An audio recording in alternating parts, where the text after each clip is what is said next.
Knowledge of the word کے معزز ساتھیوں، السلام علیکم۔ میں ہوں عائشہ نقوی۔ ناظرین، سلطنت عثمانیہ کا نام کسی نسل یا قوم سے نہیں بلکہ اس کے پہلے حکمران عثمان غازی کے نام سے منسوب ہے۔ یہ وہ وقت تھا جب ترک قبیلوں کی شکل میں رہتے تھے اور تمام قبیلے خانہ بدوش تھے، جو جہاں سرسبز علاقہ اور پانی دیکھتے وہیں خیمے گاڑ دیتے، جبکہ ان قبیلوں میں سے ایک قبیلے کا نام کئی قبیلہ تھا جو تمام قبیلوں میں سے بڑا اور طاقتور تھا۔ ناظرین، کہا جاتا ہے سلطان شاہ کئی قبیلے کا سردار تھا۔ اس کا سب سے بڑا مقصد اسلام کی اشاعت تھا، کیونکہ یہ وہ وقت تھا جب مسلمان کمزوری کا شکار تھے، منگول اپنا سر اٹھا رہے تھے۔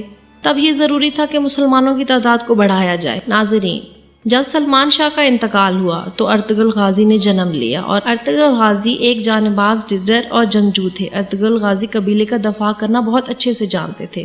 ارطغرل غازی قبیلے کے سردار مقرر ہوئے، لیکن بدقسمتی سے حالات یہ ہو گئے کہ منگول ہر طرف تباہی پھیلا رہے تھے۔ مسلمانوں کا قتل عام ہو رہا تھا، مسلمان منگولیوں کے آگے لگ کے بھاگ رہے تھے۔ چنانچہ اس صورت میں ارطغرل منگولیوں کا مقابلہ نہیں کر سکتے تھے، لہٰذا وہ اپنے قبیلوں کے ساتھ سلجوقی کی طرف روانہ ہوئے، جہاں ان کے ساتھ 400 سے زائد خاندان تھے۔ راستے میں دو لشکر جنگ کر رہے تھے۔ ارطغرل نے سوچا ان کا ساتھ دینا چاہیے، جبکہ اسے یہ معلوم نہیں تھا کہ وہ لشکر کون سے ہیں، تو اسے ہارنے والے کا ساتھ دینے کا سوچا۔ ارطغرل نے تیزی سے حملہ کیا۔ جو پہلے جیت رہا تھا تو اس نے سمجھا کہ ان کی فوج آ گئی، تو وہ بھاگ گئے اور جیتی ہوئی جنگ ہار گئے، جبکہ وہ اتاری یا کرسچن تھے۔ اس میں تضاد ہے۔ جو جیت گئے وہ سلجوقی کی سلطنت کے سردار صلاح الدین کی فوج تھی۔ سلطان صلاح الدین بہت خوش ہوا اور ارطغرل غازی کے قبیلے کو سلطنت میں نازیل کے قریب سکاریا میں جاگیر دی، جہاں وہ رہنے لگے۔ سلطان نے ان کو اجازت دے دی کہ سرحد کے تمام علاقوں کو فتح کریں اور ان کی سلطنت میں شامل کریں۔ اس سے ترک کے سارے باقی قبیلے ارطغرل سے مل گئے اور اپنا سردار بنا لیا۔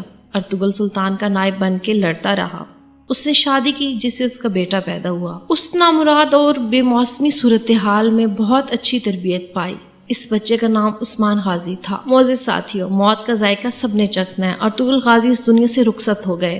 پھر ارطغرل کی جگہ غازی عثمان نے سنبھال لی اور شہر فتح کرنے لگا۔ اور ناظرین، میں بتاتی چلوں کہ عثمان غازی جوانی کے دور میں پہنچا تو اس نے اپنے روحانی تعلق کا ایک درویش خدا مست سے قائم کر لیا، اور پھر ایک دن اس نے خواب میں دیکھا کہ اس کے پیر و مرشد کے سینے میں سے ایک چاند نکلا اور یہ سایہ فگن ہو گیا۔ ساتھ ہی اس نے دیکھا ان کے قدموں سے ایک درخت نے جنم لیا، جو دیکھتے ہی دیکھتے نہ صرف جوان ہو گیا بلکہ اس کی شاخوں نے دنیا بھر کے ایک بہت بڑے حصے کو اپنی لپیٹ میں لے لیا۔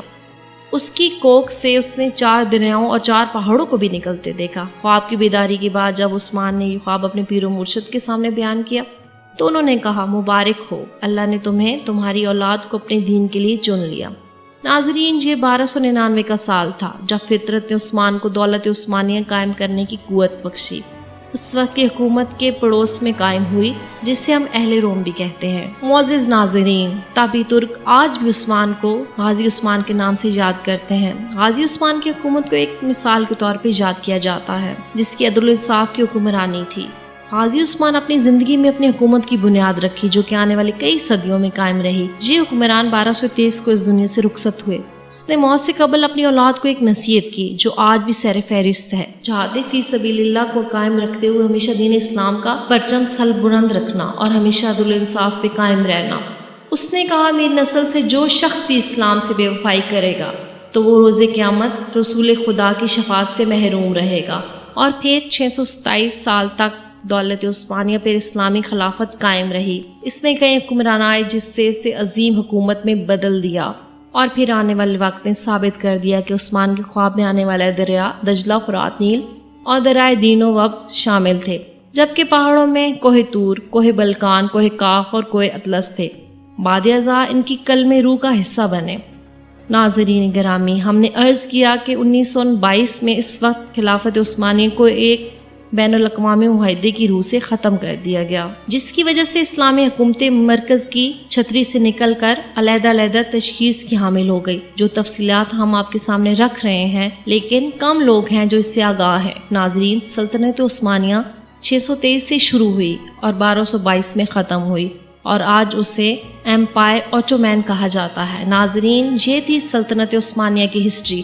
اگر آپ کو اس ٹاپک پہ مزید تفصیلات چاہیے تو لائک کمنٹ کریں، اور مزید جس ٹاپک پہ ویڈیو بنانی چاہیے وہ بھی مجھے مینشن کریں، اور اپنے اس منفرد channel knowledge of the word کو سبسکرائب کریں اور ساتھ بیل آئیکن کو لازمی پریس کریں تاکہ میری آنے والی تمام ویڈیو آپ کو مل سکیں۔ بہت شکریہ۔ اللہ حافظ۔